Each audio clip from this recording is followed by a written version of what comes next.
What's up everyone, it's Alicia here. Second round of the Ledgestone Open 2022 FPO side has concluded. And we had a great comeback by Paige Pierce. We also had some domination by Missy Gannon. And Kristin Tattar played really badly. Let's see what happened. The hot round of the second round was Paige Pierce. Paige Pierce played brilliantly.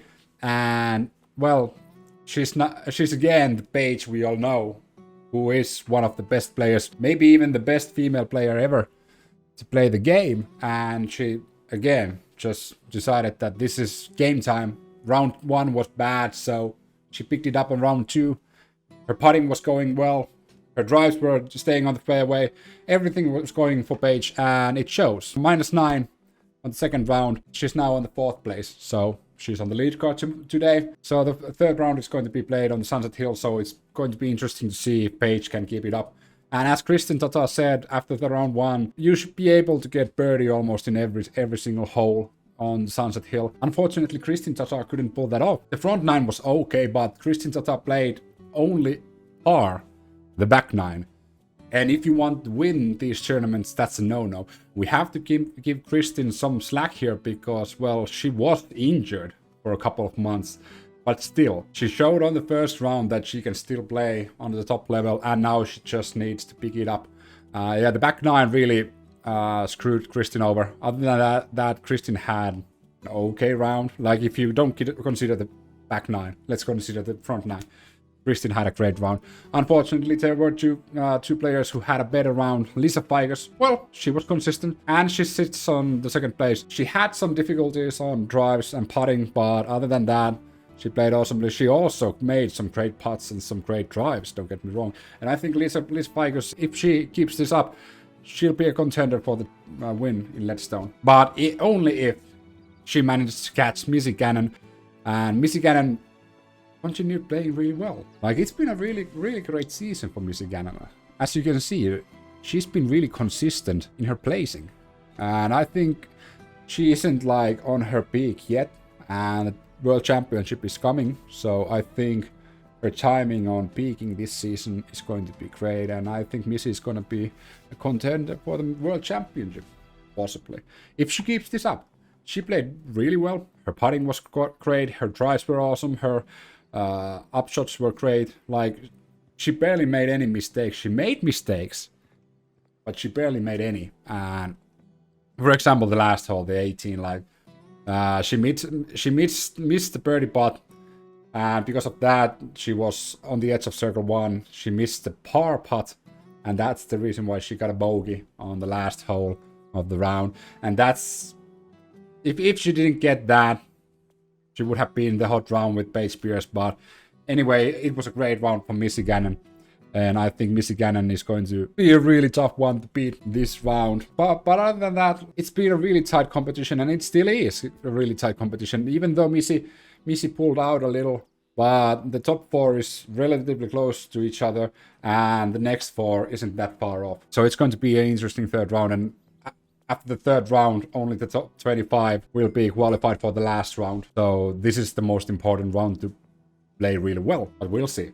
We're gonna end the video as always with a couple of interviews. There's going to be an interview of Paige Pierce because, well, she had the hot round. And there's going to be an interview from the leader, Missy Gannon.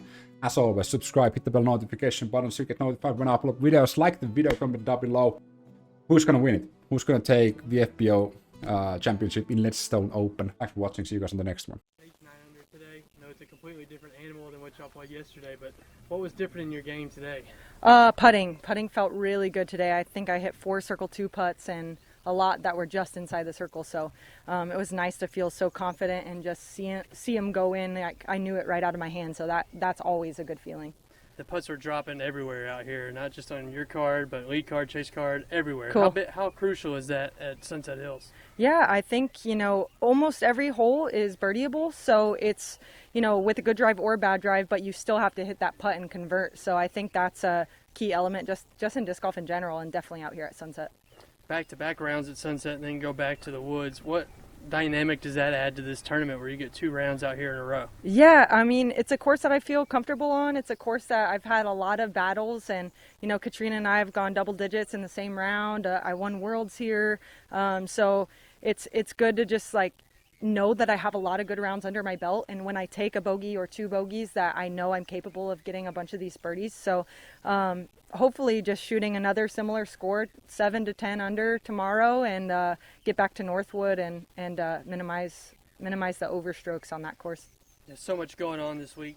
Were you a little distracted this week or coming into the tournament with everything going on with the documentary and everything? Yeah, I mean, I wouldn't say distracted, but I would say I was underprepared. Like, I didn't have a practice round at Sunset, actually, this time. But we've played here, luckily, so many times. We came to Peoria twice in the same year. So I've probably played about 40-plus rounds on this course. So that was cool to have that knowledge in my bank. But, yeah, there was definitely a lot of under preparation, I would say. But going into tomorrow now, I finally have a good game plan. I know a couple holes I'm going to change discs on and go from there. All right, Missy Gannon, LisaFajkus, Kristin Tattar, and Paige Pierce for a lead card tomorrow. It's looking like awesome. What can fans expect from that one? Oh, big putts. I mean, and I think the hype factor. I think of all 4 of us are really good putters, and if once somebody hits a 35, 40 footer, I think it's gonna just kind of amp us all up and kind of have like a putt off out there. So I think it'll be a lot of fun. Looking forward to it. Thanks, Paige. Thank you. Missy, you are currently in first place going into the 3rd round tomorrow, coming back to Sunset. 8 under par, how do you feel about that round? Yeah, it feels great. I honestly didn't really know, what the scores were. I just, you got to get the birdies out here and you got to minimize the mistakes. So, having the box for the last few holes definitely helped me feel confident and comfortable. Well, definitely confident and comfortable. You're number 1 pretty much in tee shots throughout every driving category, fairway hits, greens, and regulation in both circles. Looks like you were kind of throwing the same disc off almost every single tee. Talk about that. Yeah, I rely on my thrashers. I mean, I'm sure by now a lot of people know that, but I have 5 thrashers in my bag, all in different stages of wear, and that's all I'm throwing out here pretty much. So when I can have a disc like that I know exactly what they're going to do, that's just a huge advantage.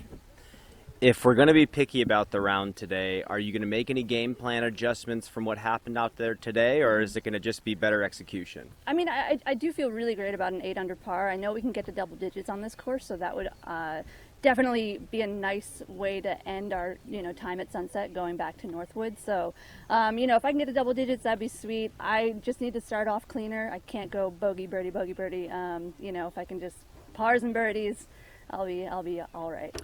Now you have a decent amount of time before your tee time tomorrow. What is that time going to look like for you?